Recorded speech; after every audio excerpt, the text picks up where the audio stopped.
Iran versus USA, दुनिया के दो पावरफुल कंट्रीज, और एक ऐसी वॉर जो फुल स्केल नहीं थी लेकिन फिर भी दुनिया को हिला गई। मिसाइल्स लॉन्च हुए, ड्रोन्स उड़ाए गए और कुछ ही दिनों में सीज फायर अनाउंस हो गया। लेकिन यहां सवाल सिंपल नहीं है, क्या ये असली वॉर थी या सिर्फ पावर शो? सीज फायर इतनी जल्दी क्यों हुआ, और सबसे इंपॉर्टेंट, कौन जीता?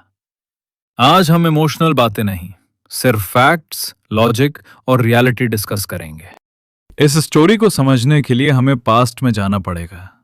1969 ईरान में इस्लामिक रेवोल्यूशन होती है। इससे पहले ईरान पर यूएस का स्ट्रॉन्ग इन्फ्लुएंस था।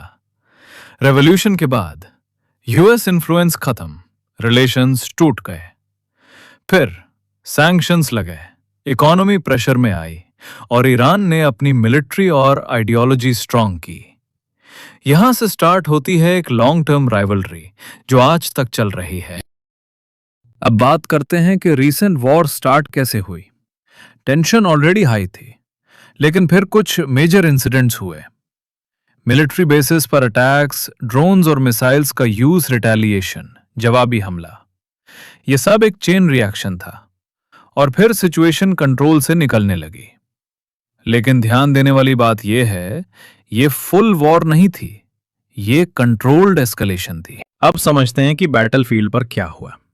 ईरान की strategy: ballistic missiles, drone swarms, regional pressure. USA की strategy: air defence systems, satellite surveillance, precision strikes. ये एक ट्रेडिशनल वॉर नहीं थी, ये थी मॉडर्न हाइब्रिड वॉरफेयर, जहां technology plus intelligence plus speed सब कुछ डिसाइड करती है। इस वॉर का इंपैक्ट सिर्फ ईरान और यूएसए तक लिमिटेड नहीं था। ऑयल प्राइसेस बढ़ने लगे, मिडिल ईस्ट अनस्टेबल हो गया, ग्लोबल मार्केट्स शेक हो गए। अगर ये वॉर कंटिन्यू होती तो वर्ल्ड इकोनॉमी कोलैप्स तक जा सकती थी, और सबसे बड़ा रिस्क, वर्ल्ड वॉर जैसी सिचुएशन। अब आते हैं सबसे डेंजरस फैक्टर पर, न्यूक्लियर वेपन्स।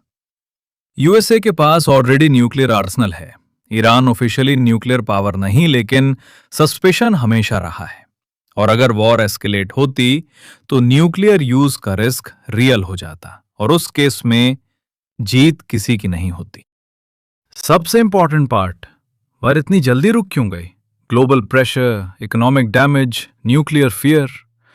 दोनों साइड्स ने रियलाइज किया, अगर वॉर कंटिन्यू हुई, लॉस ज्यादा होगा, गेन कम।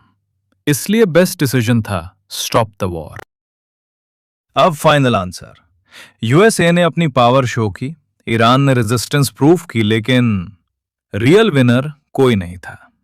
ये एक ऐसी वॉर थी जहां सब ने डैमेज लिया, सब ने रिस्क लिया और सब ने कॉम्प्रोमाइज किया। ये कॉन्फ्लिक्ट हमें एक इंपॉर्टेंट लेसन देता है। मॉडर्न वॉर्स सिर्फ गन से नहीं जीती जाती, बल्कि स्ट्रैटेजी, इकोनॉमी और टाइमिंग से जीती जाती हैं। और कभी कभी सबसे बड़ी जीत होती है वॉर को रोक देना। आप क्या सोचते हो? अगर वॉर कंटिन्यू होती तो क्या होता? कमेंट करो और सब्सक्राइब जरूर करो।